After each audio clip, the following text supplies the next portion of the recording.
sobre fisiología de la oclusión. Hablamos bastante sobre la oclusión dentaria, en estática, en dinámica, qué características debería tener. Y hablábamos que habían ciertas características que implicaban ciertas ventajas, tanto funcionales y mecánicas. En MI, ¿cuáles eran las ventajas? ¿Eran 4, 5, 6? ¿De acuerdo? 6 ventajas. Tendríamos armonía funcional, relación funcional-óptima, estabilidad oclusal, estabilidad tributaria, la distribución de esfuerzos oclusales, mandibulares, y todas las características en MI de la normoclusión obedecían a esas ventajas. Y así también teníamos ventajas en excéntrica, que era la estabilidad mandibular, la distribución de fuerzas mandibulares y la armonía funcional. Bueno, hemos visto cómo deberían contactar los dientes, cómo debería la oclusión dentaria darle equilibrio a los demás componentes, y el día de hoy vamos a hablar sobre la fisiopatología. ¿Qué cosas podríamos encontrar, qué alteraciones podríamos encontrar tanto en la oclusión dentaria y en los otros componentes? ¿Okay?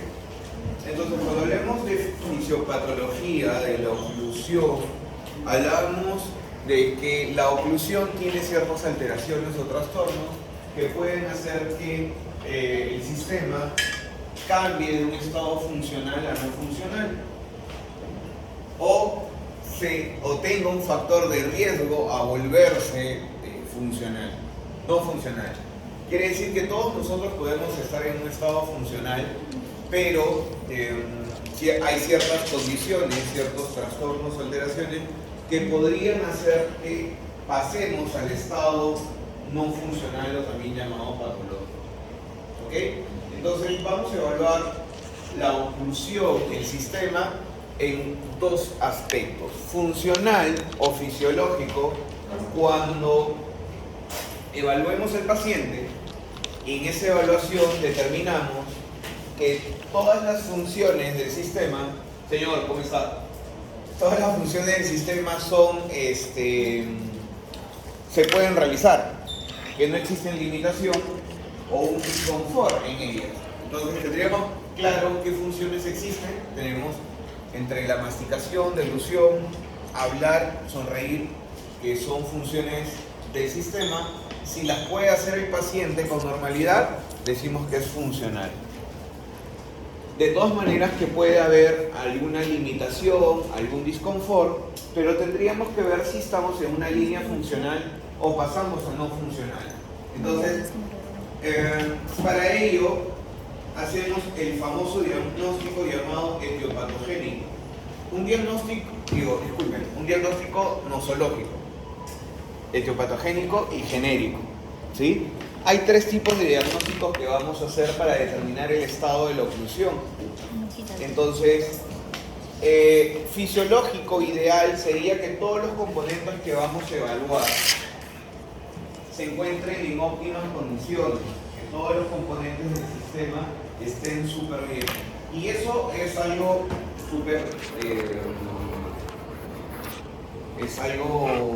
súper abstracto, algo que no puede pasar, muy difícil de pasar. Que todos los componentes estén en óptimas condiciones ideales es algo muy difícil. Normalmente todos los componentes deberían estar con ciertas alteraciones o uno de ellos, y por ende tenemos una oclusión adaptada, o también llamada oclusión compensada, ¿no? Una oclusión adaptada, compensada, es un tipo de sistema el cual, a pesar de tener cierta alteración en boca o en el periodonto, en el ATM, en el neuromuscular, el paciente aún puede realizar las funciones, las puede realizar de manera normal. Por ejemplo, el apiñamiento, a nivel de la oclusión dentaria, el paciente puede comer con apiñamiento. Una gingivitis, es una alteración o trastorno en el periodonto, puede seguir haciendo la función de manera normal. Y así, un ruido articular, una desviación del patrón, quizá un interferente. Hay cositas que el paciente pueda tener que todavía puede tener un mecanismo adaptativo y seguir en fisiológico. Sin embargo, y esto es muy importante que entiendan, que el mecanismo adaptativo va a ser variable en cada uno de sus pacientes. Puede ser que el mecanismo adaptativo de un paciente sea grande y en otro paciente sea pequeño. Dale, ¿me ves? Vale la pena. ¿Entra que mover el aire? Préndelo. Está prendido. Ah, préndelo más. No sale. Ponlo en 4. Que le gusta potente. Señor, ¿cómo está? ¿Qué tal? ¿Va a pasar? Disculpe, no hemos previsto lo que es el material, por favor. Ya, pasa.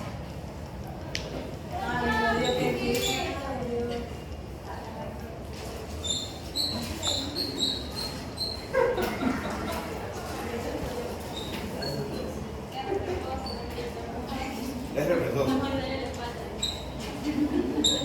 No tienes en la espalda. Muy bien. Los mecanismos adaptativos. Entonces, el mecanismo adaptativo depende mucho, que si es mujer, si es hombre, la edad, depende de la raza. El mecanismo adaptativo depende de muchas, las circunstancias, el estado sociodemográfico. Entonces, es variable.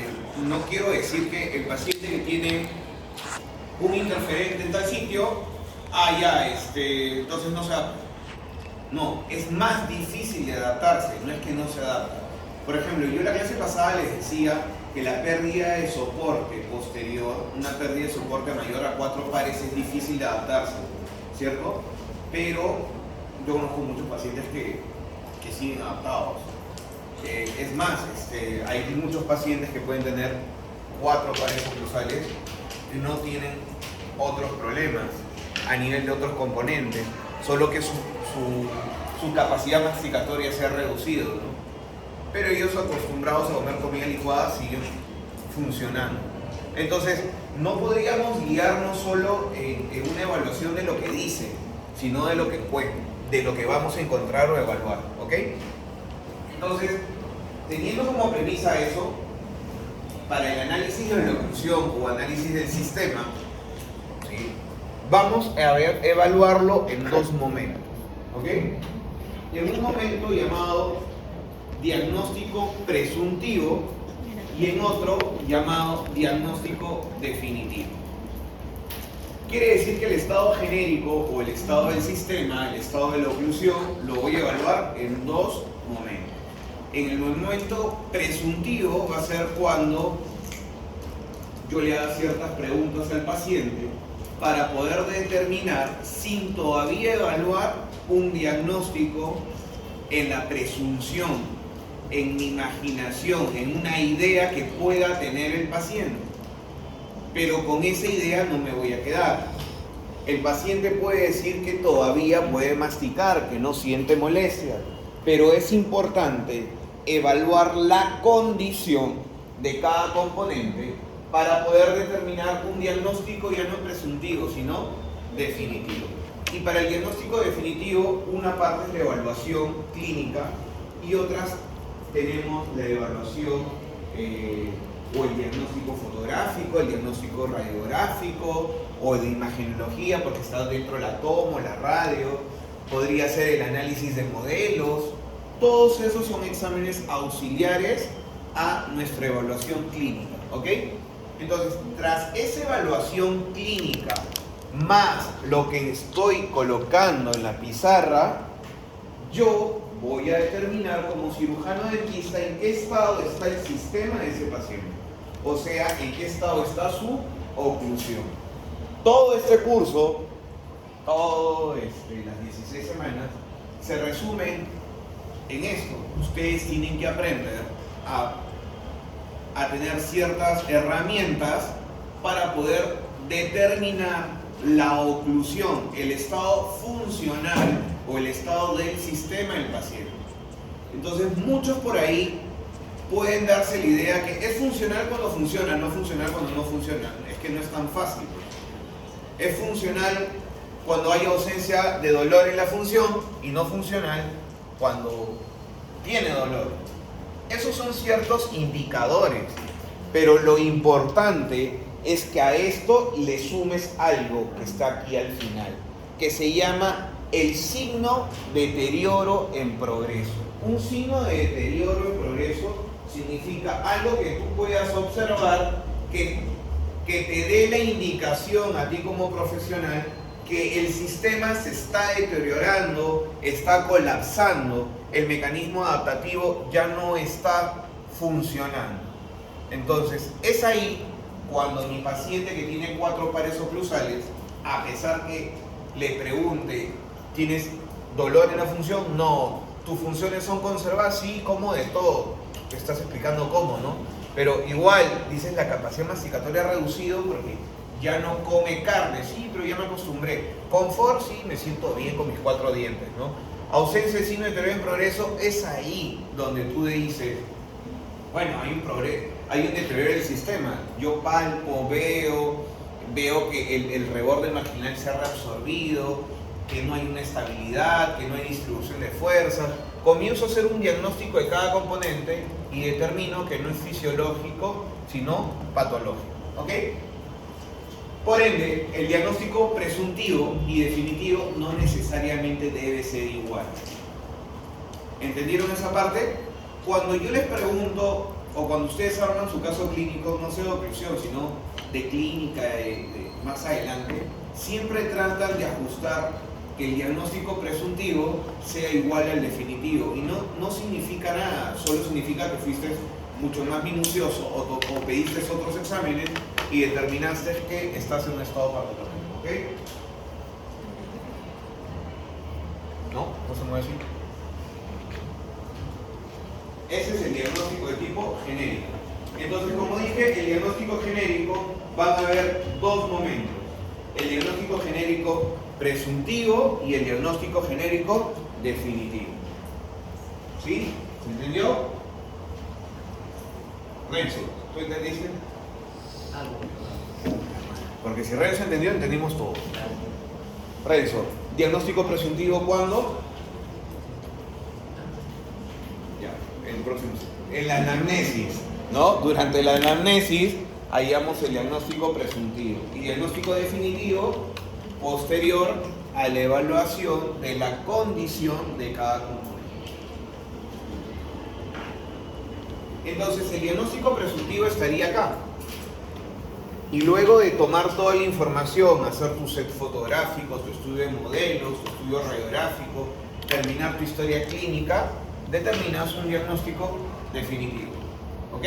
Son 2 momentos. Y al igual que el diagnóstico genérico, el diagnóstico etiopatogénico y nosológico también tendrán 2 momentos. El estado genérico, el diagnóstico genérico presuntivo, ¿con qué preguntas de este cuestionario, porque puedes hacer más preguntas, con qué preguntas de este cuestionario están relacionadas? ¿Con el dolor de cabeza? ¿No? ¿Con escuchar ruidos o zumbidos? ¿El ruido o zumbido determina tu diagnóstico de tu función? No.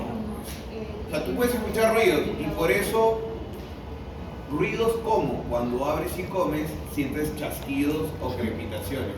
Y por eso tú dejas de comer, dejas de hablar, dejas de sonreír. O sea, no están muy relacionados. Pero el tercer punto, ¿tiene dificultad para abrir la boca? Creo que es una pregunta relacionada a un tipo de diagnóstico presuntivo genérico. Entonces, en una sustentación, de todas maneras, cualquier doctor te puede preguntar para determinar el diagnóstico presuntivo genérico, te va a preguntar qué le preguntaste o qué te dijo el paciente para que determines un diagnóstico presuntivo de tipo genérico. ¿Se entendió? Entonces, miren la cuarta, tiene dificultad o limitación para masticar, deglutir los alimentos o hablar, muy relacionado al diagnóstico genérico, de tipo presuntivo. Y si te preguntaría, Valerie, ya que te metes una bostezada brava, si te preguntaría, ¿cómo determinaste el diagnóstico definitivo genérico? ¿Me podrías decir porque tiene dificultad o limitación, porque me dijo que tiene dificultad para masticar? ¿Podrías decir eso? ¿Qué tendrías que decirme? Tu diagnóstico genérico definitivo. Habla, Valeria, te boto el salón. Rápido. A la vieja escuela. Si no, sales. Así me quedo con uno, ¿no? No está Ana. ¿Ha venido? No ha venido. ¿No? ¿No? ¿Cómo sería para determinar un diagnóstico definitivo genérico? Posterior a la evaluación. Posterior a la evaluación de los componentes. Entonces, si es posterior a la evaluación de los componentes, la pregunta sería, ¿qué te indicó? ¿Qué viste? ¿Qué observaste? ¿Qué miraste? ¿Qué palpaste? ¿Qué tocaste? ¿Qué sentiste? ¿Qué escuchaste? Que te determinó un diagnóstico genérico, definitivo, patológico. Y ahí es donde me vas a decir, ¿cómo qué me dirías? A ver. Y que no sea gran ausencia de piezas perdidas. ¿Nada? De nuevo, hago la pregunta. ¿No entendieron la pregunta? Sí entendieron la pregunta. Ya. La pregunta sería, si el diagnóstico genérico definitivo lo hallo evaluando los componentes, ¿qué cosas yo podría decir? Porque he encontrado estas cosas, de todas maneras es patológico el sistema. Que no sea gran ausencia de pierde de dientes, porque eso es lo más básico. Palpando los ligamentos en máximo. Muy bien, Y palpando ligamentos, músculos, articulaciones. ¿Y qué debería decirte? No me Y duele. que haya dolor. Y que me diga, le duele, ¿no? Porque si le duele cuando palpas, doc, pero cuando mastico no me duele. Claro, pero al masticar lo haces más lento o desvías la mandíbula, él no se da cuenta, para evitar esa presencia de dolor. Es como cuando mencionaba que si caminas con una piedra en el zapato, apoyas el otro pie para evitar que te duela, ¿no? Entonces es por ahí. Los interferentes, por ahí, ¿no? Y rechinan los dientes, no. Sufrido reciente traumatismo, considera una persona nerviosa, enfermedad, medicamentos, no. ¿Eso a qué está relacionado? Enfermedad, medicamentos, golpes. ¿A qué tipo de diagnóstico? Al diagnóstico etiopatogénico. La causa del problema que puede tener también es llamado diagnóstico etiopatogénico, etiología del problema o causa de la enfermedad. Y todos estos son diagnósticos etiopatogénicos. Microorganismos, o sea, el diagnóstico patogénico no es caries. Caries es el nombre de una patología causada por este microorganismo. Gingivitis igualito, es el nombre de un trastorno, de enfermedad causado por microorganismos. ¿Sí?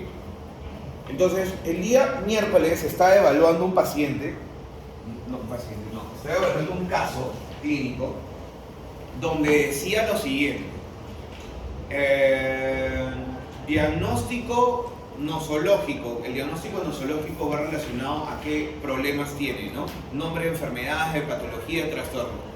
Y es un alumno del siglo pasado, ¿no? Y colocaba como diagnóstico nosológico caries dental. ¿Está bien, sí o no? Sí, porque caries dental es el nombre de una enfermedad que pueda tener el paciente, un trastorno, una alteración. Ok, y colocaba como diagnóstico nosológico bruxismo. ¿Ok? Piensen un poquito. Caries dental y bruxismo. Entonces, si ha puesto caries dental y bruxismo, vamos distinto, ¿ya? Para que capten. Examen final, paciente, caso clínico, paciente de tantos años, se encuentra presencia de caries múltiple, desgaste o atricción por causa de bruxismo. ¿Cuántas patologías tiene ahí el paciente? ¿Cuántas etiopatologías tiene el paciente? ¿Cuántas causas de los dos problemas que tiene? Dos, pues, porque hay dos problemas. Uno, el mal higiene, y dos, el bruxismo. Entonces, el mal higiene está relacionado al microorganismo y el bruxismo a las fuerzas excesivas. Entonces, tendría dos diagnósticos etiopatogénicos. Claro, es que no puede ser que sea uno, puede ser que sea dos, puede ser que sean todos a la vez. Puede ser que se haya golpeado y encima sea cochino. Pueden estar relacionados varios juntos. Entonces, ¿cómo hay un diagnóstico etiopatogénico? Preguntándome qué cosas tiene el paciente y cuál es la causa o problema de que tenga esas cosas. Entonces, por ejemplo, si el paciente, paciente de tantos años de edad, le sangran las encías al cepillarse, y te pregunto cuál es el diagnóstico etiopatogénico, marcarías microorganismos. Bueno, no va a ser para marcar, va a ser para llenar, ¿no? Llenarías microorganismos. Si fuese un paciente apretador, rechinador, nocturno, fuerzas excesivas, ¿no? Un paciente maneja una bicicleta, se va de hocico, cae, ¡pam!, se rompe los dientes, ¿sí? Le duelen las articulaciones, desde ahí no puede caminar, digo, no puede masticar, y caminar sería hipongo, y encima no se lava los dientes, por ello. Sería traumas o golpes y microorganismos. Y se digo, y encima todo el día que estaba montando la bicicleta apretaba los dientes. O sea, se tendría 3, ¿no? Ok, ya la sacaron. Y así también hay de enfermedades sistémicas, que deberían conocer cuántas enfermedades sistémicas tenemos. Tenemos como unas 11 enfermedades sistémicas. De hecho, que les voy a poner algunas, ¿sí? Y uso prolongado de medicamentos también. Entonces, siempre hay una etapa subclínica y una etapa clínica. En una etiología o causa del problema hay una etapa subclínica y una etapa clínica. ¿Cuál es la diferencia? Porque puede ser que lo encuentren así. Eso no lo van a entender, lo van a entender así. Por ejemplo, microorganismo. Puede ser que encuentres esto. Y esto tú dices, ah, mira, hay bastante placa bacteriana, hay sarrito, hay... ¿qué más le dicen? Biofilm. Biofilm, está sucio el diente. Ok, lo más básico, ¿no? ¿Qué dirías? Esta es la etiología, el problema. Puede ser que esté así. Y ya no ves la placa bacteriana, pero ves, ¿qué cosa? Ves la caries, ves la cavidad hecha por el microorganismo, ¿no? O puede ser que ya no veas nada. Entonces tú tendrías que preguntarte, si no ves nada del diente, ¿cómo perdiste esta pieza? ¿Por un golpe? ¿Te la sacó el dentista porque faltaba espacio y querías arreglar tu ortodoncia? Porque pasa eso, ¿no? Que te saquen dientes por ortodoncia. O se movía. ¿Y por qué se movía? Porque mordías un lapicero. Tendrías que preguntarte el por qué. Obvio que ya sabes el por qué, ¿no? O al menos que esté fracturado y veas que no tiene caries y dirías, ah, es una fractura, y tendrías que ver por qué es la fractura, si es por algún golpe o por fuerzas excesivas. O el primero, que es fácil de reconocer. Entonces, en todos estos tres, la causa es microorganismos. ¿Ok? Miren, por fuerzas. Por fuerzas también podrías encontrar así. Podrías encontrar quizá un desgaste a nivel de esmalte pequeño en los bordes, ¿sí? O quizás ya encuentras a nivel de dentina bastante desgaste. Es más, piezas con movilidad a veces. O quizá la pieza también ya no está. Y la pérdida de pieza no ha sido por microorganismos, sino por fuerzas de repente. Entonces hay que evaluar mucho el motivo de la pérdida de pieza. ¿Por qué fue la pérdida de piezas? Miren, aquí tenemos un paciente, de todas maneras pueden reconocerlo. Esto será, ¿por qué tipo de etiología? Microorganismos, ¿no? Y este de aquí, microorganismos y fuerzas. Miren, aquí se ve bastante desgaste en dentina. ¿Ok? Vamos a ver otro. Este de abajo, ¿sí?, es un paciente con enfermedad sistémica, y el de arriba, obvio, es un paciente que se fue de boca. ¿Sí? ¿Ok? Y este me gusta, corrige mi paciente. Este sí tiene todo. Miren el nivel de desgaste. Eso es un desgaste. Varios me decían, Doc, ¿cómo es un desgaste tipo 3? Así se ve casi la pulpa o se ve el cuerno pulpar. Por aquí tenemos desgaste tipo 2, tipo 2, tipo 3, tipo 3, tipo 3, 3. Y ese no lo veo ahorita. ¿Ok?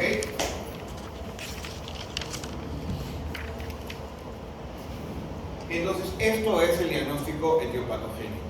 Te voy a preguntar, de todas maneras te voy a preguntar, tanto en el examen como en la sustentación de caso se te va a preguntar. Y puede ser genérico, puede ser presuntivo y definitivo, sí, claro que sí. Entonces, si igualito, ¿no? Si presuntivo es en la anamnesis, ¿qué cosa le preguntaste para determinar tu diagnóstico etiopatogénico? Y si el definitivo es con la evaluación de los componentes, ¿qué observaste? Obvio, la placa bacteriana. ¿Qué observaste? Es el desgaste, para que te determine este tipo de diagnóstico, ¿no? La fractura. Entonces, aquí, estas preguntas están relacionadas. No significa que no puedas hacer más preguntas. Tú puedes, este diagnóstico, este examen lo puedes extender a 20, 15, 18 preguntas.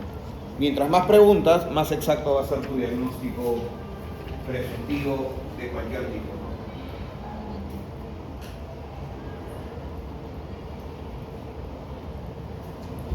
¿no? Entonces, cuando existen ciertas alteraciones, tú puedes identificar ciertas alteraciones, tanto preguntando y evaluando, y ahí les he puesto los nombres de algunas.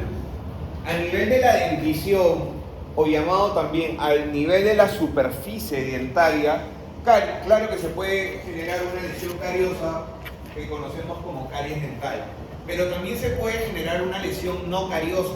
Las lesiones no cariosas es de origen no por microorganismos, justo dicen no cariosa, y en ellas tenemos la fricción, la abrasión, la refracción y la erosión. ¿Se entendió?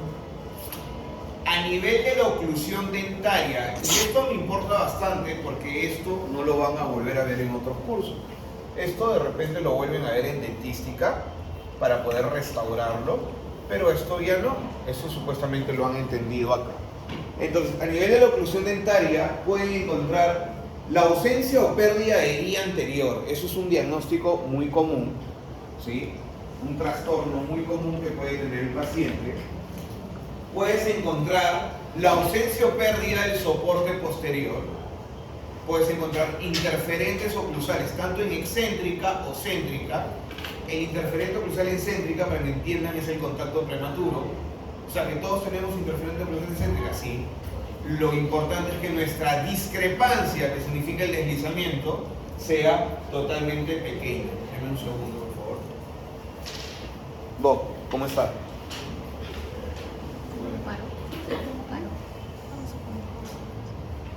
Chicos, raro que me llamen. Ya, entonces estábamos ¿qué estábamos? Aquí no.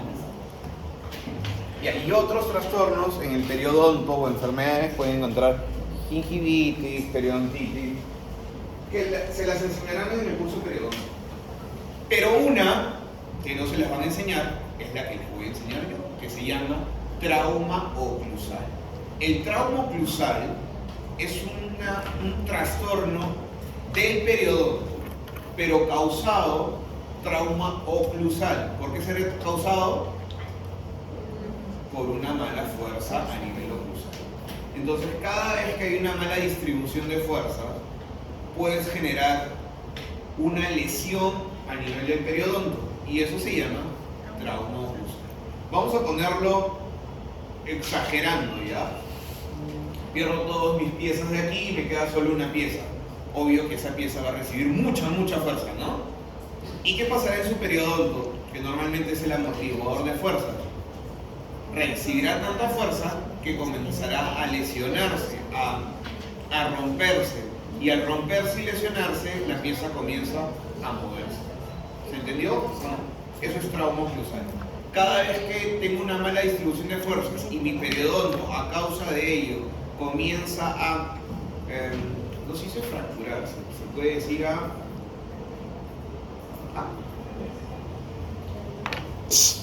qué? El ligamento comienza a...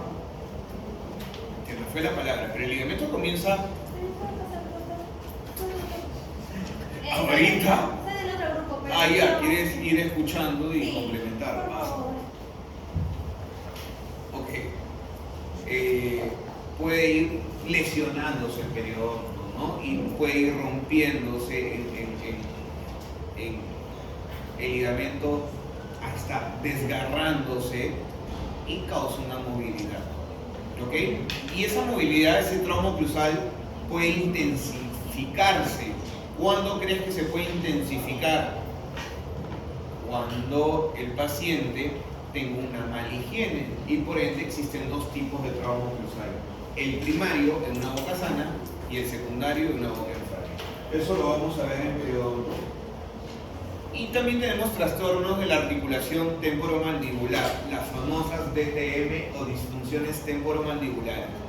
Dentro de las disfunciones temporomandibulares, ¿han escuchado artrosis? ¿Sí? ¿Qué es artrosis? ¿A nivel del cóndilo? No, a nivel del hueso, ¿no? Artritis, que hay una diferencia. Y también van a poder encontrar condroartrosis y condroartritis, que es a nivel del cartílago. Capsulitis o condroartritis es solo que es en hueso y a nivel de cóndilo o menisco articular. La luxación, subluxación y uno muy común que casi todos tenemos, que es el desplazamiento discal. ¿Sí? El desplazamiento discal es cuando el cóndilo lo encuentras no fuera de su lugar. ¿Ya? Ahorita lo vamos a ver también, bueno, no en estas clases. La miositis, que es a nivel de músculo, el mioespasmo, la cocontracción, el bruxismo, ¿sí? Y mialgia, neuralgia o el síndrome doloroso miofacial que vamos a encontrar a nivel de todos los músculos articulatorios. Esos son los principales, porque hay un montón, ¿no? Entonces el diagnóstico nosológico también puede ser presuntivo y definitivo. Obvio que presuntivo es difícil de encontrar, tendrías que hacer preguntas muy detalladas para poder ir encontrando eso. Y el definitivo, sí, luego de la evaluación de los componentes, es mucho más sencillo, ¿no? ¿Se entendió hasta ahí? ¿Sí? Luego vamos a hacer el examen clínico y vamos a evaluar, esto ya lo hemos hecho en la práctica, pero hay algunos que no son de mi grupo, así que lo voy a hablar. El estado general de salud es lúcido, orientado en tiempo, espacio y persona, ¿sí? Vamos a hacer ciertas preguntas para determinar si está lúcido. Señor Sousa, ¿usted qué preguntaría? ¿Qué fecha estamos? Hoy día, ¿qué fecha estamos? No está lúcido, ¿ves? 24. Yo no sabía. 25, no sabes. 25. ¿Ya ves? El aparente buen estado general. ¿Ya ves? Los dos no sabíamos. En el aparente buen estado general, muy importante que sepan los signos vitales, ¿sí? Los signos normales que vamos a poder medir nosotros, ¿no? Frecuencia respiratoria, por ahí la presión arterial, por ahí la temperatura que tiene el paciente. En el aparente buen estado de hidratación y nutrición hay que ver las facies, los labios, la piel. Y en nutrición hay que hacer una fórmula para determinar el estado, el índice de masa corporal. Es importante. Bueno, en signos clínicos de hábito, cuando les digo qué signos clínicos de hábito tiene el paciente, no estoy hablando de los hábitos, sino de las repercusiones que puede tener el paciente en boca o en algún componente. Entonces, el bruxismo trae como consecuencia algo, ¿qué es?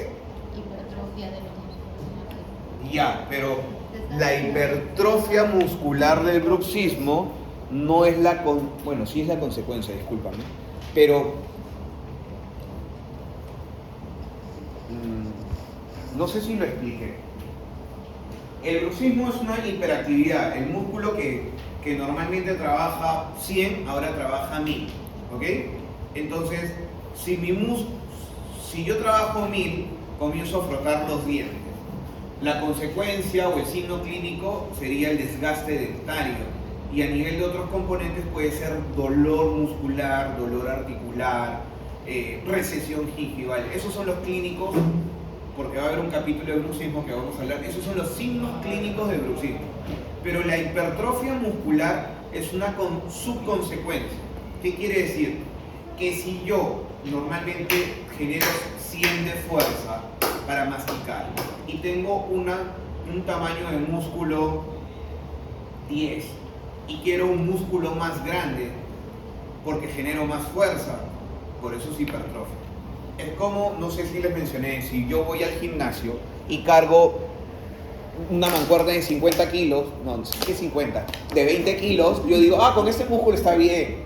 Pero si quiero cargar una mancuerna de 100 kilos, digo, este músculo no, porque se fatiga. Entonces, ¿qué hago? Hipertrofio el músculo, hago que crezca, y el músculo grande esto ya no lo va a sentir como mi musculito que carga los 20 kilos. ¿Se entendió?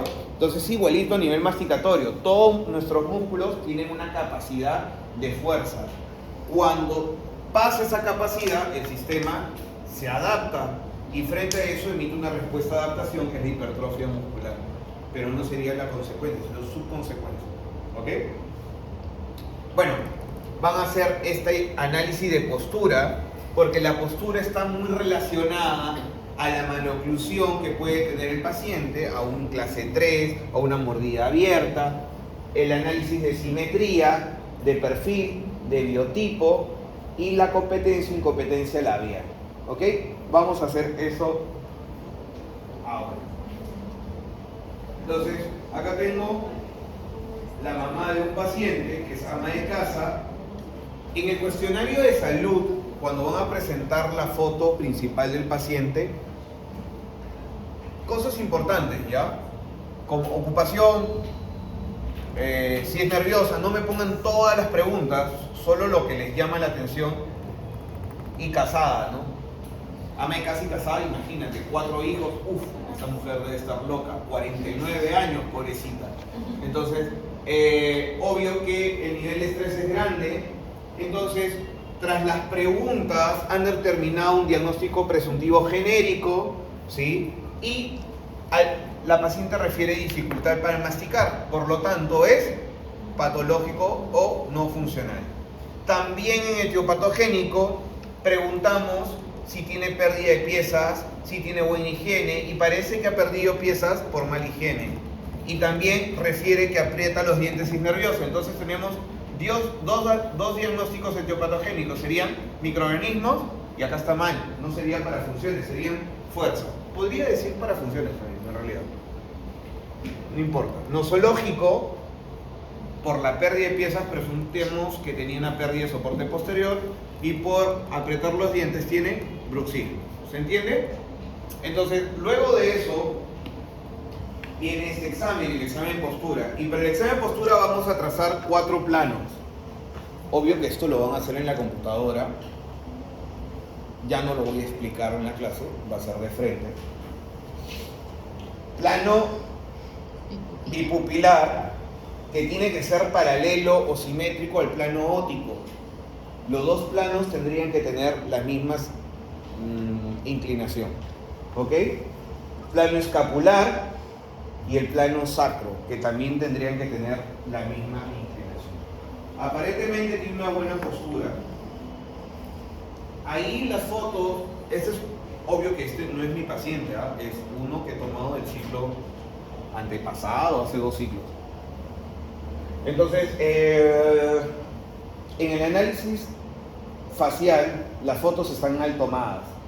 ¿Por qué? Mira, esta oreja acá sale, aquí no sale, la cara la ha levantado. Esta foto casi está bien tomada, solo que la oreja sale aquí, la oreja no, entonces hay una desproporción. Pero, tomándonos como referencia estas fotos, que están mal hechas, vamos a decir lo siguiente. Simetría. Y entonces viene el análisis de simetría que se llama análisis de simetría por tercio. Y vamos a ubicar el primer punto cranométrico que se llama punto tri. El punto tri es el punto trichum. ¿Ok? Luego está el punto NA, que es el punto nacio. Está el punto NNA, que es el espina nasal anterior. Y el punto llamado ME, que es el punto mentoniano. Con esos 4 puntos voy a trazar unas líneas. Y esas líneas me van a determinar el tercio superior, el tercio medio y el tercio inferior. Y yo voy a hacer un análisis de simetría de tercios. ¿Cómo? Voy a poner una regla aquí, una regla acá, una regla aquí, ¿sí? Y mis reglas tendrían que determinar si estos 3 tercios son proporcionales. Por ejemplo, que mida 18, 20, 19.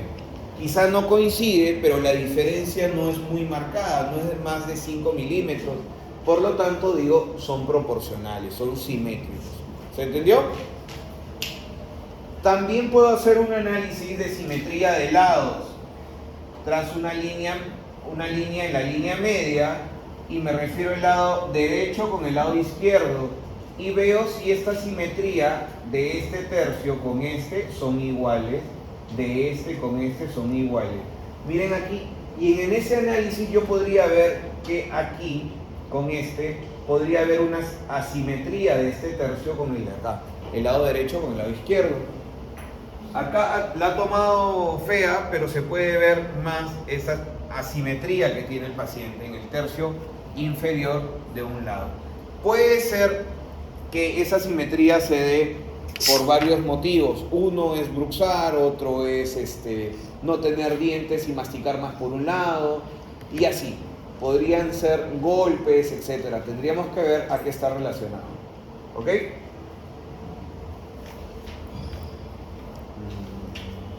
¿Cómo era? Ya está. Entonces, eso se llama análisis de simetría. Ese es el análisis del perfil. Y para el análisis de perfil voy a trazar también 3 puntos cranométricos. El primer punto también es el NA, el punto nacio. El segundo punto es el NA, que es la espina nasal anterior. Y este punto de aquí, el POG, se llama el punto pogonio. ¿Qué es el punto pogonio? El punto más prominente o más alto del mentón. Entonces, yo voy a trazar unos segmentos del NA a la espina nasal anterior. Disculpen. Ahí está. Y si fuera recto, tendría que coincidir este punto con este punto. Por lo tanto, si se dan cuenta, el punto rojo está por detrás. Y se forma un perfil de tipo cóncavo. Si este punto estuviera en el amarillo, sería perfil recto. Y si este punto estaría aquí, sería un perfil convexo. ¿Se entendió? ¿Alguien no entendió? Bueno. Este es el análisis de biotipo. Y el biotipo se divide en 3. El normofacial, el braquifacial y el dólico-facial. Hablamos de facial porque estamos haciendo un análisis de fascias, no cranométrico, no dólico, ¿cómo? Bueno, no lo hago hace tiempo, pero se llama braquicefálico. Y cuando dices braquicefálico o dólicocefálico, estás haciendo un análisis del cráneo. Tendríamos que tomarle una radiografía al paciente, ¿ok? Pero nosotros aquí tomamos el punto submentoniano, el punto nacio, el punto malar y trazamos 2 segmentos. el cual los vamos a medir con regla. El segmento vertical y el segmento horizontal. Si el vertical mide 10 y el horizontal mide, no sé, pues 6, hay una cara más larga que ancha y a eso se le llama Por aquí. dólico facial. Si la cara, el morado es más largo hasta aquí y el otro es más chiquito, la cara es más ancha que larga y eso se llama al braquifacial. Y bueno, si los dos coinciden es el dólico facial. ¿Ok? Ese es el análisis de facies, que es distinto al análisis del contorno facial. ¿Ok? El análisis del contorno facial es otro, que no les voy a enseñar. O solo a los de mi grupo de práctica les voy a enseñar. Porque vamos a hacer otro tipo de análisis, pero para el curso de inclusión hasta ahí. Luego van a encontrar esto, van a llenar su odontograma, como ya conocen, y van a llenar las RIO, que son las relaciones interoclusales. La relación interoclusal es esta, donde una cúspide estampadora va a una fosa.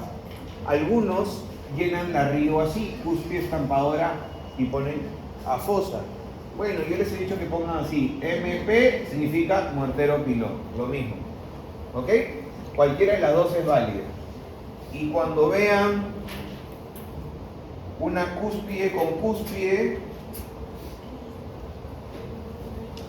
lo puedes poner así, cúspide con cúspide, o puedes poner bis a bis, podrías poner bis a bis.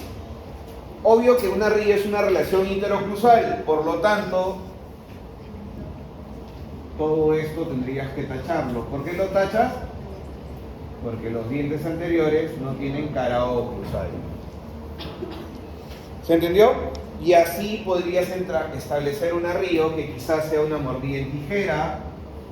Una mordida en tijera es así. Están chocando, pero en tijera puedes poner TIG o puedes poner dos cositas así. He visto que hacen así también, que significa mordida en tijera, o también puedes poner TIG. Y cruzada también, ¿no? Podrían poner cruzada. He visto, ¿cómo lo ponen? Cruzada lo ponen así. Ponen cúspide estampadora, disculpa, cúspide guía, fosa. Si se dan cuenta es casi lo mismo, por eso ya no estoy haciendo esa nomenclatura, porque es casi lo mismo y decían, Doc, es que uno es así y uno es así, y en cambio el otro es así. Ya, a este le pones invertida y al otro le pones mortero pilón, pues, ¿no? Más fácil, ¿ok? Pero por si algunos le dicen que es así, es así. Movilidad, la movilidad se categoriza de movilidad 1, bueno, 0, 1, 2 y 3, dependiendo de la movilidad. La recesión si tiene o no tiene. La recesión es, el diente está aquí, aquí está su raíz, acá está su encía. ¿Qué es una recesión? Cuando esa encía no termina en el límite melocementario, termina más atrás y miden cuánto mide eso, ¿no? Si no, desgaste, el desgaste van a poner 0, 1, 2 y 3, y a fracción sí o no. La fracción van a encontrar un huequito aquí. ¿Ok? Está fácil llenarlo. La cosa es interpretar.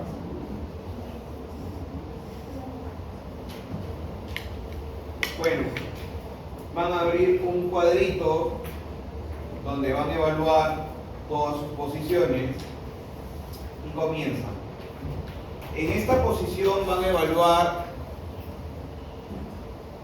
sé que eso lo hemos hecho en práctica, pero hay algunos que no tienen práctica conmigo y sí me han dicho, Doc, pero explica esto. Entonces, lo voy a hacer rápido. Aquí van a evaluar la posición de máxima intercuspidación, evalúen qué clase tiene, evalúen si tiene overbite, overjet, cuánto es el overbite, cuánto es el overjet y evalúan si tiene acople. También van a evaluar si tiene contacto, si las cúspides tampadoras chocan a fosas o rebordes. Van a tomar fotos frontal, laterales y van a colocar esta diapositiva en su sustentación. Y con ello van a poder hablar si en máxima intercuspidación el paciente presenta algún trastorno y por ende no presenta ciertas ventajas. Ahí, ¿qué trastorno presenta mi paciente de la oclusión dentaria? Entonces voy a colocar aquí, porque como no dijeron rápido, supongo que no saben. Voy a colocar acá oclusión dentaria y voy a poner los trastornos. Y para los que no entendieron eso, voy a poner diente, ¿sí? Y voy a poner los trastornos, bueno, no es conocido como trastornos, ¿ya? Alteraciones o patologías también, ¿ya? ¿Listo? Entonces, en los dientes, ¿qué trastornos o patologías podemos ver? Caries, ok. Otro. Necrosis, ¿dónde hay necrosis? Ah, sí, ya vi. Necrosis, pulpa. Ya, placa bacteriana sería a nivel del diente. No. Ya, desgaste, ¿qué es? Atricción, creo, ¿no? Atricción. Recesión no, porque recesión sería del periodonto. ¿Ok? Solo estoy evaluando diente. Ok, ya, nos vamos a la oclusión dentaria. ¿Qué trastornos podrías identificar acá? Muy bien. ¿Pérdida de soporte posterior o ausencia de soporte posterior? Esa sería la pregunta de examen o la pregunta de caso. Entonces, ¿cómo determino yo una pérdida de soporte? Vamos a evaluar el soporte. Entonces, evaluemos. ¿Cuántos contactos debería tener? Debería tener una molar y otra molar como mínimo, las segundas, otra molar con otra molar, las primeras, una premolar con otra premolar, la segunda, y otra premolar con otra premolar, las primeras. Esto debería tener en un lado, ¿cierto? Ok. Y las premolares tienen dos contactos, antagonista inmediato, ¿no? Tienen dos, esta tiene tres, ¿no? Esta también tiene tres. Por lo tanto tiene 3, 2, tiene 10 contactos. Dios mío, no se lo van a saber así. Ya, acá choca uno, acá choca otro, acá choca otro y acá choca otro, ¿ok? En las molares, ¿cuántos contactos tienen? Tienen dos cúspides, entonces chocan dos. Acá dos cúspides, chocan dos estampadoras, pues. Acá, ¿cuántas cúspides estampadoras tienen? Una. ¿Cuántos contactos tienen?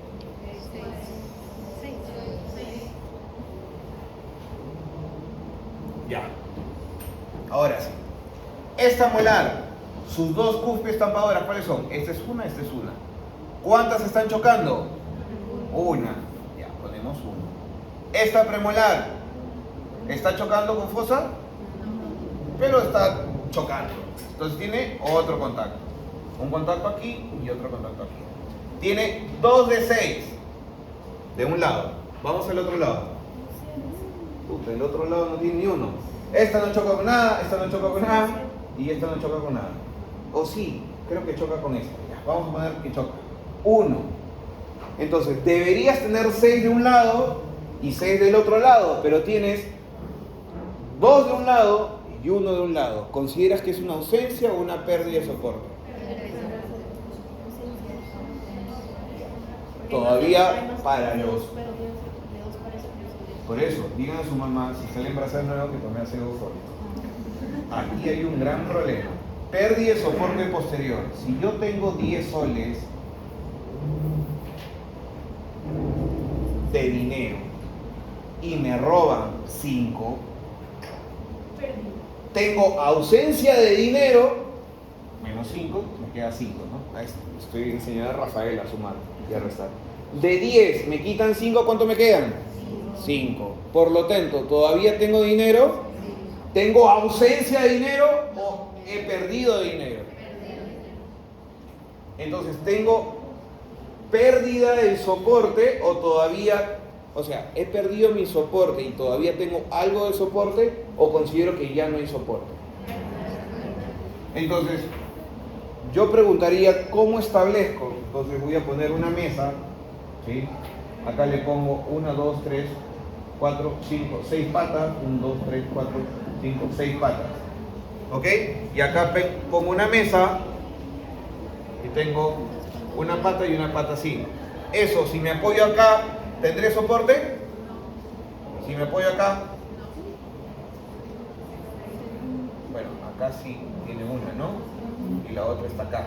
Ya. Si me apoyo acá, no. Entonces no tengo soporte. Entonces no puedo hablar de una pérdida de soporte. Tendría que hablar de una ausencia de soporte. ¿Cuándo podré decir que tengo soporte? Pérdida. Cuando tengo algo así, pues no. Mira, tengo estabilidad todavía, doctor, pero he perdido estabilidad porque acá debería haber más contactos. Eso sería una pérdida de soporte posterior. Pero aquí sí es una ausencia. Es como tener patas, tengo patas de un lado y acá no tengo ni una.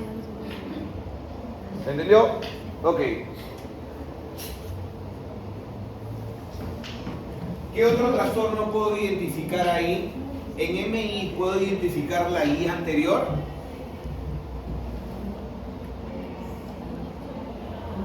Díganme, ¿en MI puedo identificar si tiene pérdida o ausencia de I anterior? ¿O eso se evalúa en otra posición? Vamos más allá entonces. En MI, esa es la posición MI, ¿no? ¿Puedo identificar si el paciente tiene contacto prematuro? ¿O eso se ve en otra posición? En otra posición. ¿Y la guía anterior qué es? Ya tiene forma la guía anterior.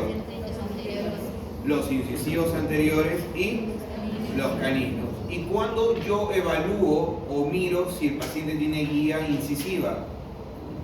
Cuando digo sí tiene guía incisiva. Vamos. Esos son hace 4 clases atrás. ¿Cuándo digo que tiene guía incisiva? Cuando los incisivos guían el movimiento, cuando veo que exista desoclusión.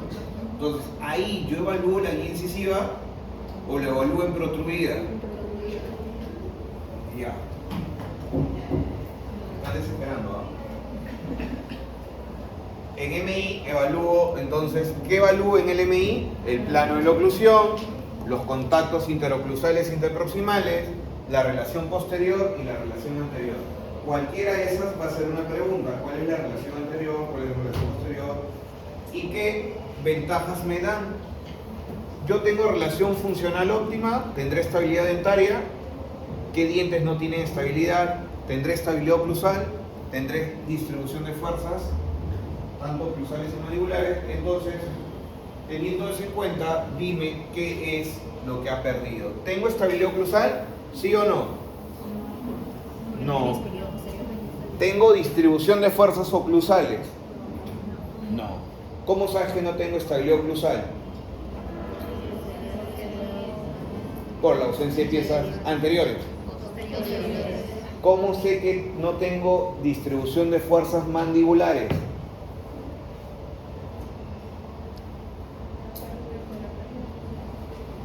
Por no hay contacto posterior y toda la fuerza se va a nivel condilar. Tendría que volver el código si le hay dolor. Ya. Evalúo protruida. Si contactan los incisivos y se desocluye. Laterotruida igual. Para eso voy a poner mi hilo. Esa es la foto que deberían colocar en su diapo de protruida y laterotruida. Estos son los movimientos excéntricos.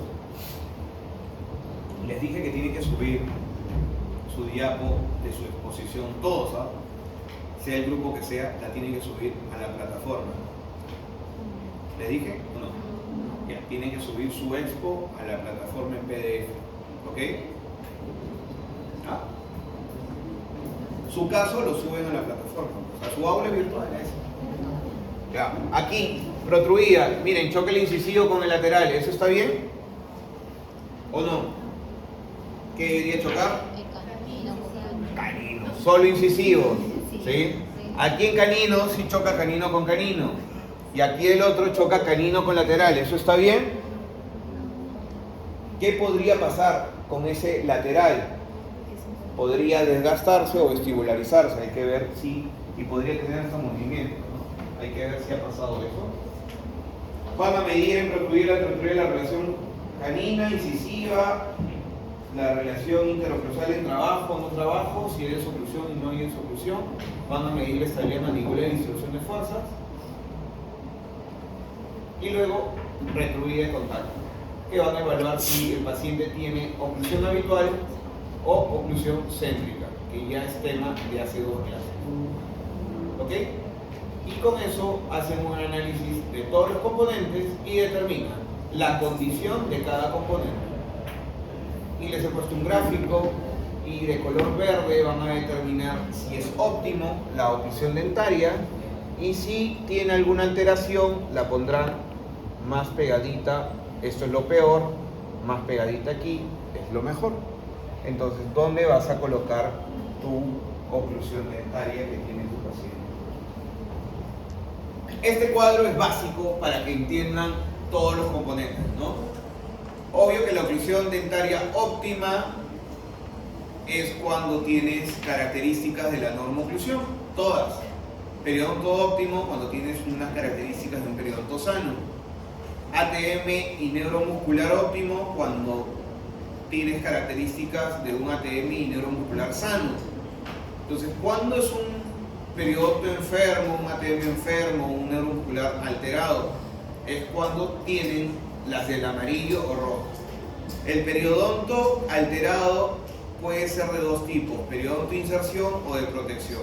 El de inserción van a haber sangrado de encías, luego vamos a ver periodonto. Pero es lo que ves, ¿no? Una movilidad a veces aumentada por fuerzas, pero aquí vas a encontrar por microorganismo, pérdida de inserción, una movilidad más grande.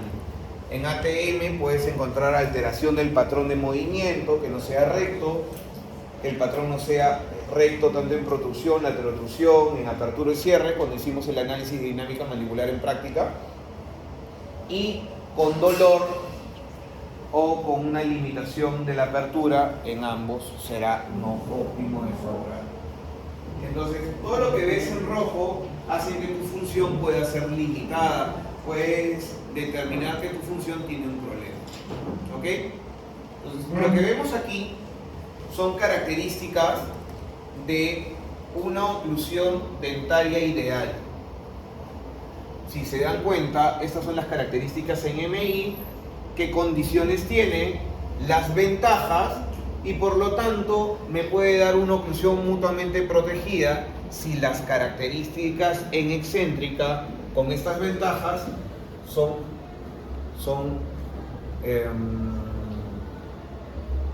proporcionales, ¿no? Si este cuida a este y este de acá, sí se puede dar.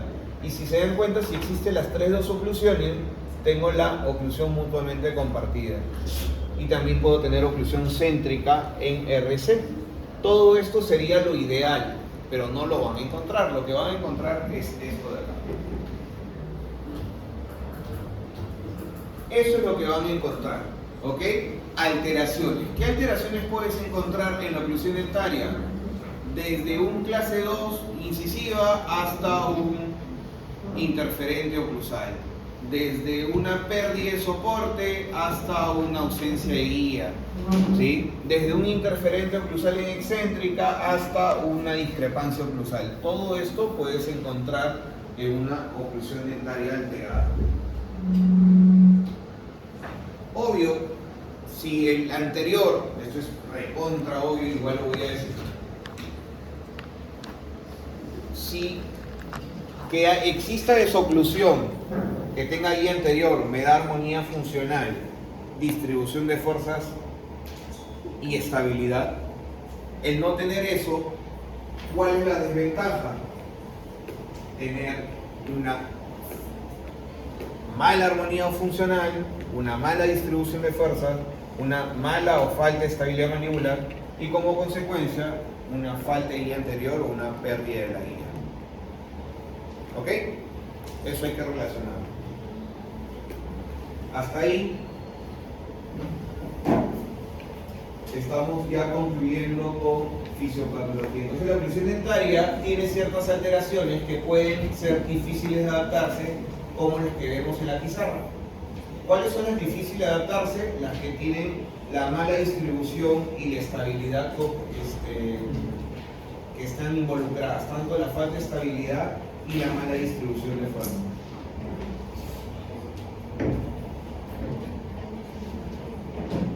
Esto es una ausencia de soporte posterior, claro, sí, bien marcado. Se llama ausencia de soporte posterior y trae como consecuencia, obvio que no tiene dientes, ¿no? Y de todas maneras no va a decir pérdida. Pero, miren, esta es una ausencia de soporte posterior y esto es una pérdida de soporte posterior, porque todavía tiene algo de soporte, ¿sí? Y esto es un colapso de mordilla posterior, se llama así. El colapso de mordilla posterior tiene una característica particular. Miren, ausencia de soporte. Miren, la inclinación de sus incisivos todavía es la correcta. Miren el hueso, ¿sí? No hay dolor en este paciente. Hay molestias o un dolor ligero. Una pérdida de soporte. Por ahí hay algunos contactos, ¿sí? Pero esto es algo más grave. Es una ausencia de soporte posterior y trae unos signos clínicos que en conjunto se llama colapso de mordilla posterior. El colapso de mordilla posterior tiene una ausencia de soporte posterior y con ello ciertos signos clínicos. Miren, a nivel óseo hay una reabsorción ósea bien marcada porque los incisivos se vestibularizan totalmente, por ende se genera un overjet bien marcado. Tiene dolores a nivel articular y dolores a nivel muscular. Si encuentras dolores a nivel muscular, articular y la vestibularización de los incisivos, estás en un síndrome de colapso de mordida posterior.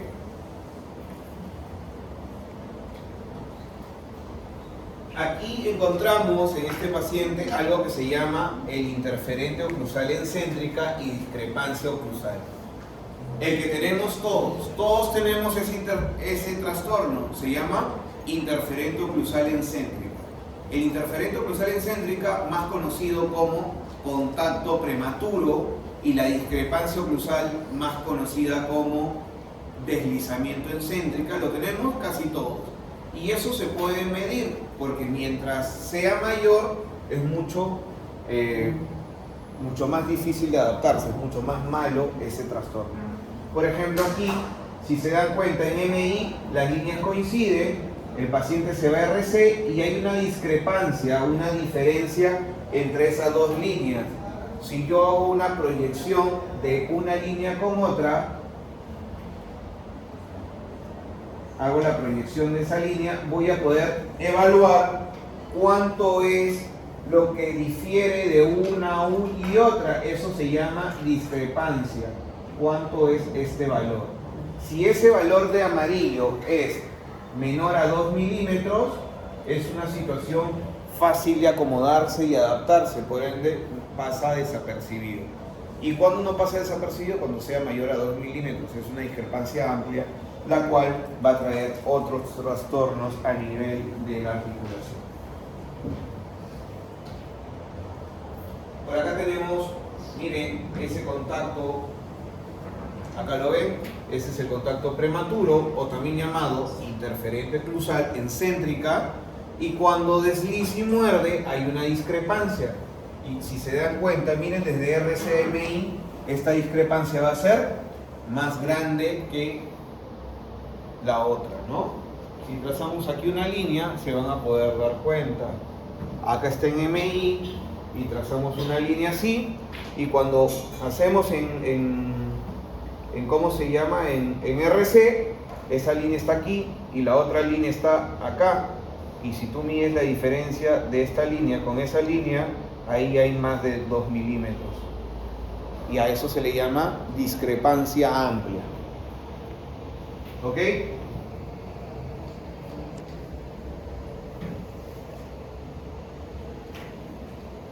Vamos con el siguiente.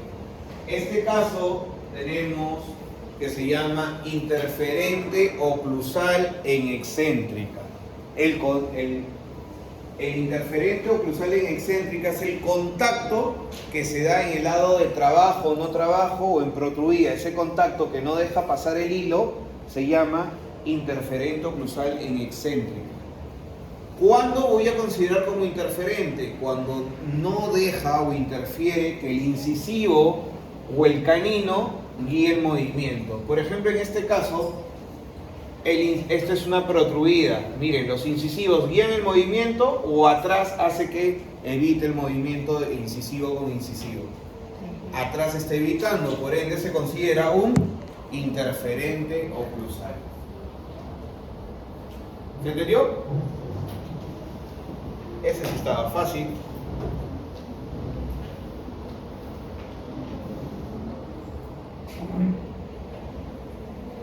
Una mordida invertida te puede dar una pérdida de guía anterior, ya que nunca vas a guiar los incisivos, pero quizá con este canino sí vas a poder guiar los movimientos laterales.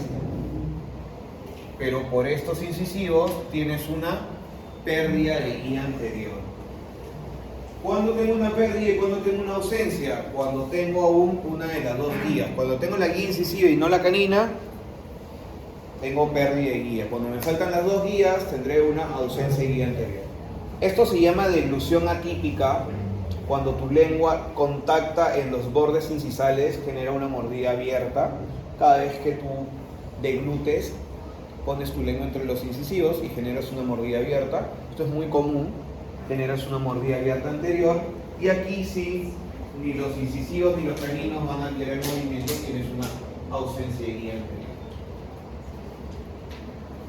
Cuando tengas un interferente oclusal en no trabajo, cuando tengas mucha pérdida de soporte, una discrepancia amplia, son trastornos difíciles de adaptarse y vas a considerar tu oclusión dentaria como no óptima del favor.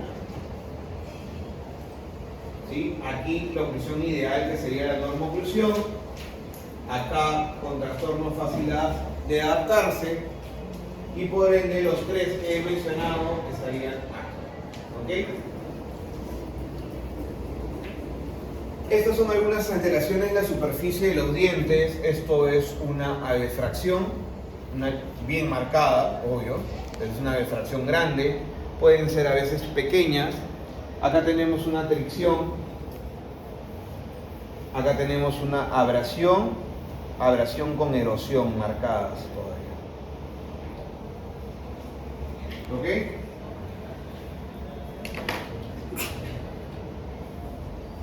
Bueno, como no queda ya tiempo, ¿por qué quieres? Todavía queda tiempo. ¿Sí?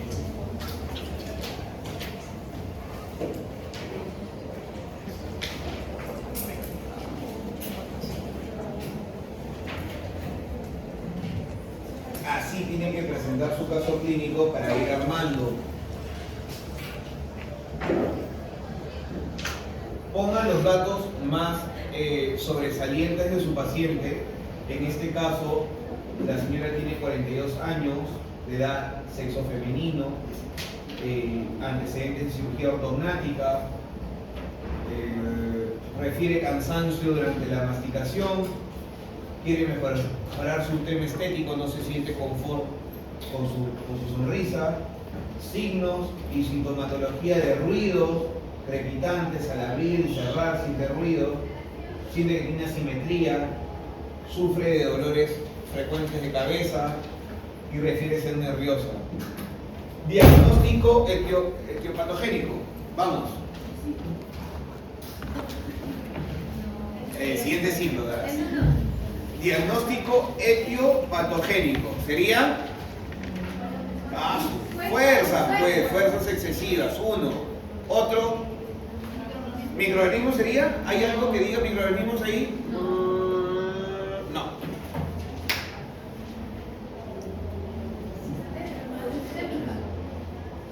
Enfermedad sistémica. Uso prolongado de medicamentos, ¿sí? Si sufre de dolores constantemente, toma algo, pues, ¿no? Aquí dice algo importante. ¿Dónde está? Cirugía ortognática. La cirugía ortognática es una cirugía que te cortan la mandíbula, te la achican, eres un mandibulón, te la cortan, te la achican y te ponen unas placas y unos tornillos, ¿ya? Ese es el resumen.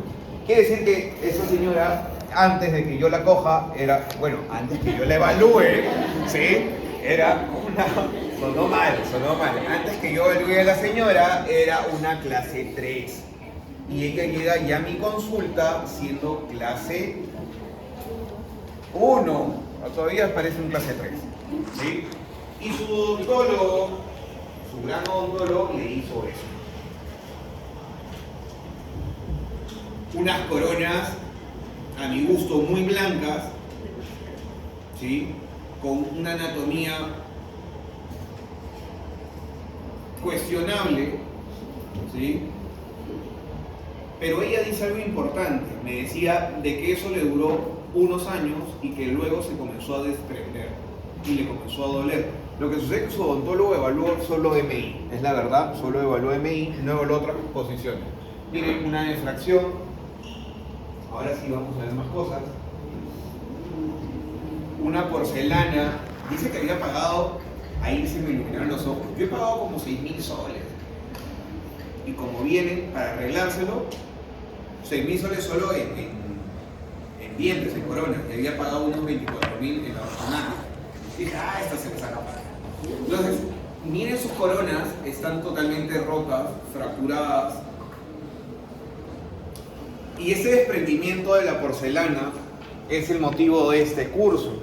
Cuando ustedes lleguen a clínica y si se acuerdan los principios de oclusión y no solo evalúan en MI y otras posiciones, antes de mandar a glasear, antes de mandar para que entiendan, antes de mandar a sacarle brillo a la porcelana, antes de cementar, de pegar la corona, si evaluaron todas las posiciones y desgastaron donde tenían que desgastar, y evitaron que desocluya y que no sea el contacto prematuro, que no tenga deslizamiento amplio, ya no les va a pasar esto. Que aquí hay acople, no les va a pasar eso. Pero bueno, este era un chico de oclusión en la CIPAM, seguro que no llegó conmigo. Esa era su protruida, al parecer el protruida estaba súper bien, ¿sí? Solo que había tenido mucho contacto en MI. A parecer, ¿no? Porque mira, por ahí había unas cosas raras. Mira su laterotruida, derecha-izquierda.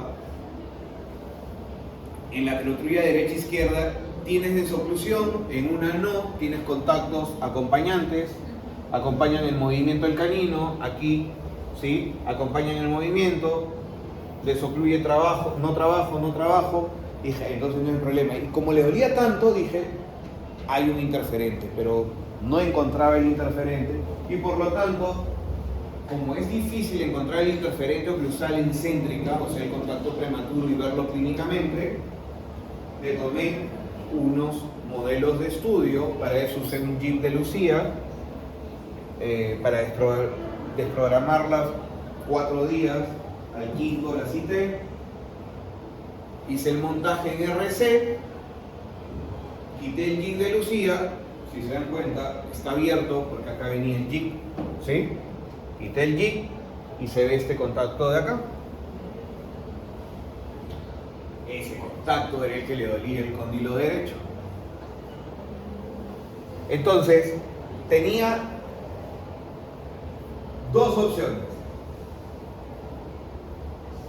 Dije, voy a nivelar el plano de la oclusión y para nivelar tengo que cortar todo esto. Tengo que agrandar todos mis dientes para nivelarlo en el sentido, porque si los corto acá me van a quedar chiquititos, pues, entonces tengo que agrandarlos en el sentido apical, ¿no? Pero todo esto me lo voy a desgastar y me va a quedar un diente así y tengo que hacerlo más grande, ¿ok? Entonces era mucha chamba y dije, hay que sacar el diente.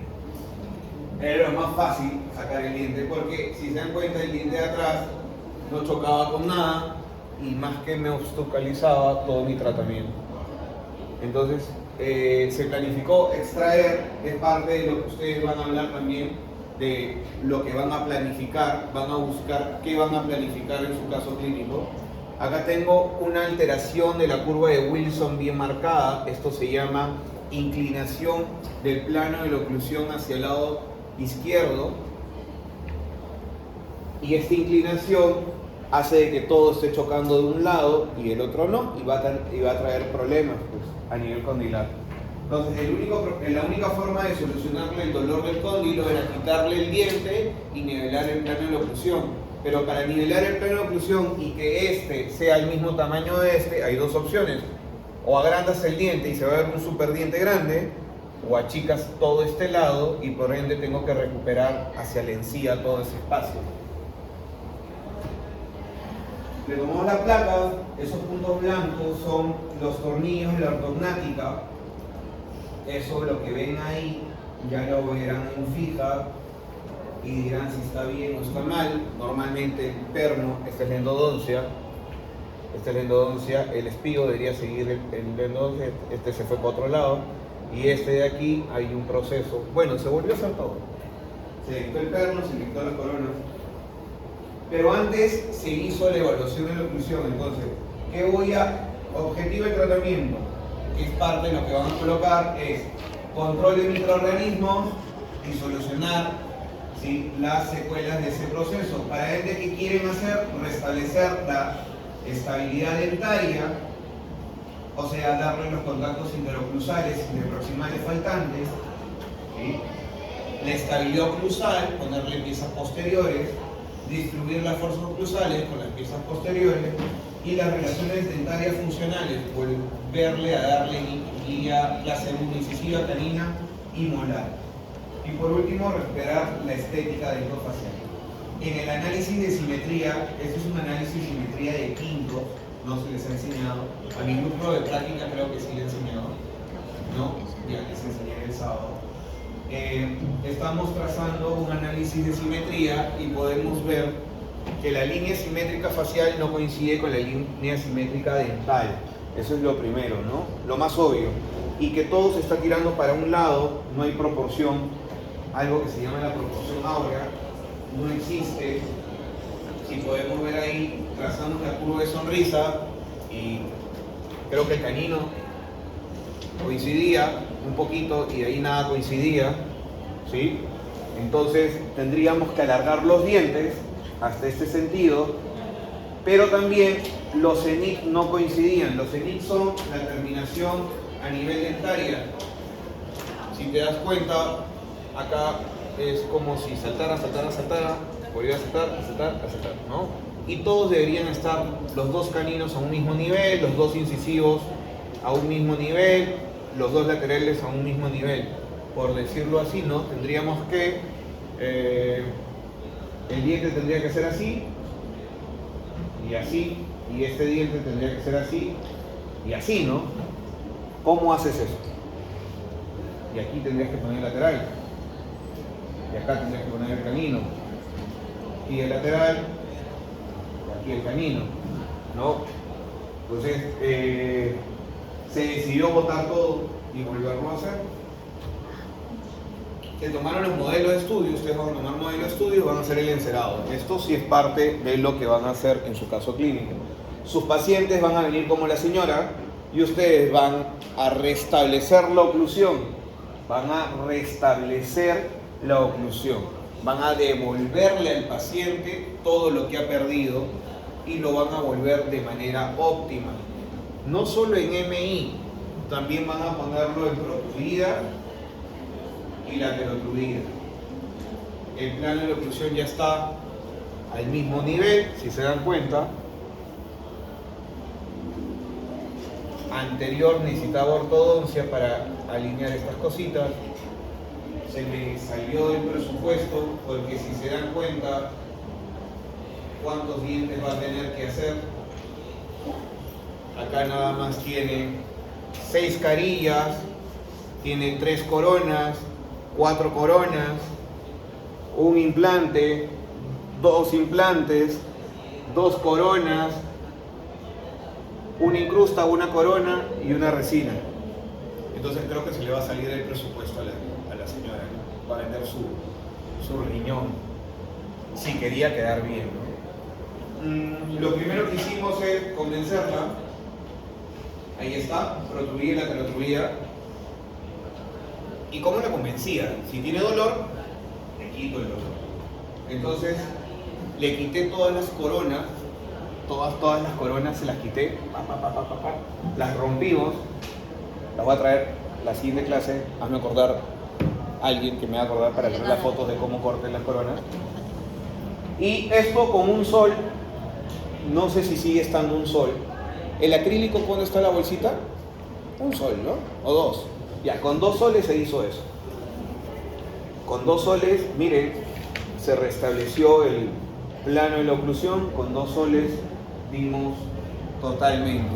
Y como restableces el plano de oclusión con 2 soles y le quitas la tercera molar con sol 50 que te costará tu anestesia, le cobramos ahí nada más unos 200 soles, incluida la extracción de esa tercera molar simple, y le dije que su presupuesto era 27.000 soles y que si se sacaba el diente, le sacábamos el diente y le hacíamos esto, le iba a dejar doler el cóndilo en un mes. Regresó un mes posterior a hacerse el tratamiento y sí, pagó en como 16 partes, pagó todo.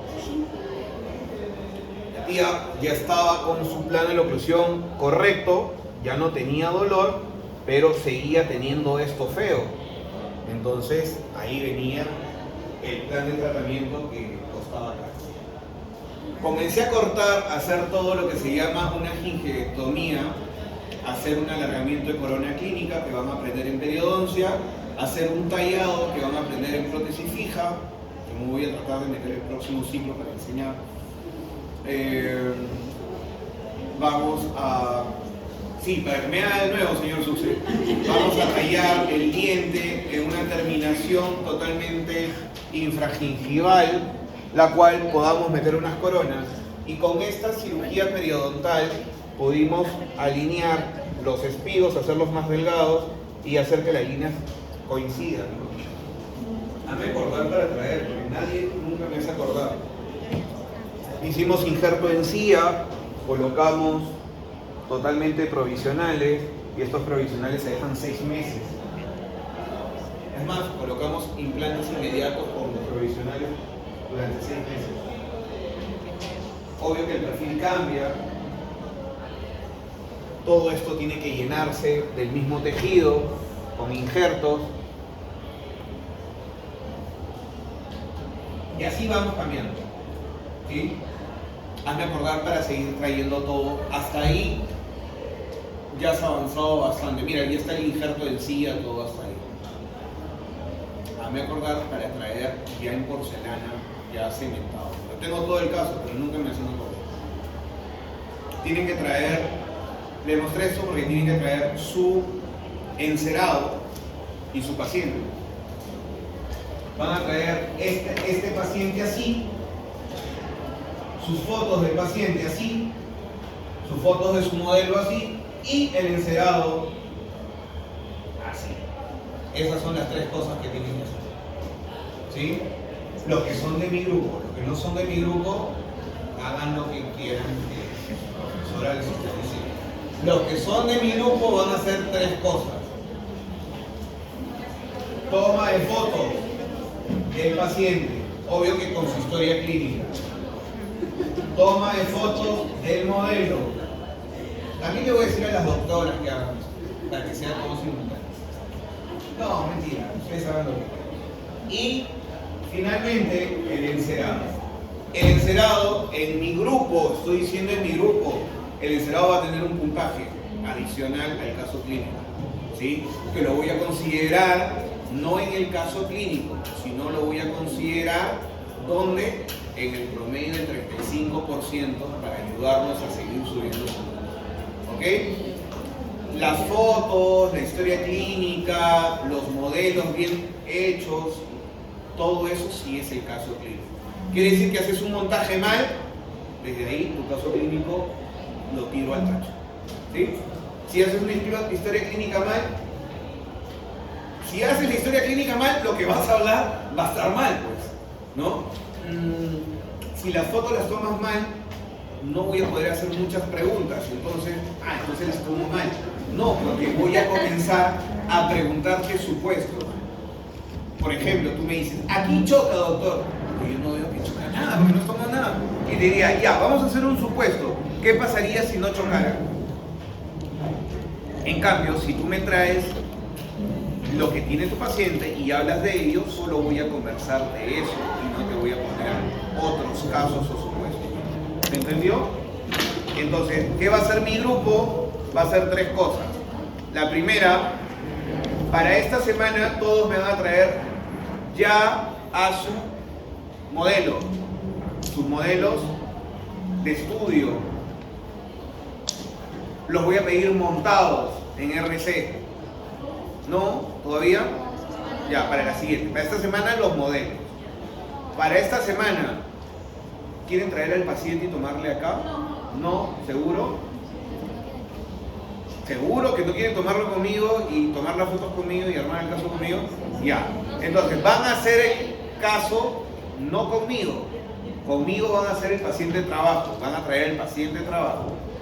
Si ya le tomaste todas las fotos, ya no traigas al paciente de trabajo. Si ya tienes las fotos del modelo, ya no traigas el modelo. Si ya hiciste el análisis del modelo, ya no traigas tu modelo. Y así, ¿ok? Esta semana me traes tu computadora con todas las fotos para hacer el análisis, con tu historia clínica llena. Si no está llena completa, yo te voy a preguntar, ¿tu paciente tiene dolor en el cóndilo derecho? No, doctor, no tiene. Ya, ¿cómo los has evaluado? ¿Qué músculo has palpado? ¿Cuál fue tu análisis dinámica? ¿Cuál fue la trayectoria? Y si no sabes, voy a necesitar a tu paciente para enseñarte cómo se toma. ¿Se entendió? Solo los que no han llenado correctamente o no saben llenar, tienen que traer al paciente y sus modelos. Los que no, pueden traer su computadora y fotos y vamos a hacer el análisis en la computadora. Tengo un programa que se los voy a compartir. No se los les voy a compartir unas plantillas de mi programa. Claro, ¿cómo lo voy a decir? Si yo pago $200 casi mensuales y le voy a dar gratis, ¿no? Les voy a compartir unas plantillas para que ustedes las usen en PowerPoint, ¿no? O en Canva, pero no en mi programa. ¿Ok? Número 3. La próxima semana voy a tomar un examen llamado examen de unidad. Las doctoras también van a tomar su examen de unidad, que es para ayudarlos a tener más nota. En teoría es para ayudarlos, en la práctica, como dije a las doctoras, eso va a hacer que jale y se desanime y no que le sume. Entonces todavía no concuerdo con ellas si va a ser un examen o si va a ser una exposición. En mi grupo yo no voy a aceptar exposición, porque son bien aburridos ustedes con él, ¿no? Entonces no voy a aceptar. Lo que puede ser que es más divertido es que presenten un trabajo, ¿sí? Para subir su nota del 35%. ¿Y qué trabajo podrían presentar? Una investigación. Este sábado. Algo muy descriptivo. No, para el siguiente sábado. Para este sábado sí hay examen, hasta acá hay examen. ¿Pasito? Pasito. Tienen que traer sus modelos, tienen que traer el paciente los que no han terminado y tienen que traer su computadora con sus fotos. ¿Se entendió? No quiero renegar este sábado, por favor. El siguiente sábado estamos quedando con las doctoras para tomar una evaluación de unidad y ayudarlos a que estudien y estén preparados para su final. De lo contrario, alguna de ellas dijo exposición. Yo sí no voy a aceptar exposiciones. Podría ser un debate, eso sí podría ser un debate. Me gusta. ¿Quiere mi grupo hacer un debate?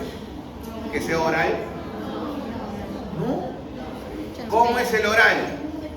Señor Subse, ¿cómo es un oral?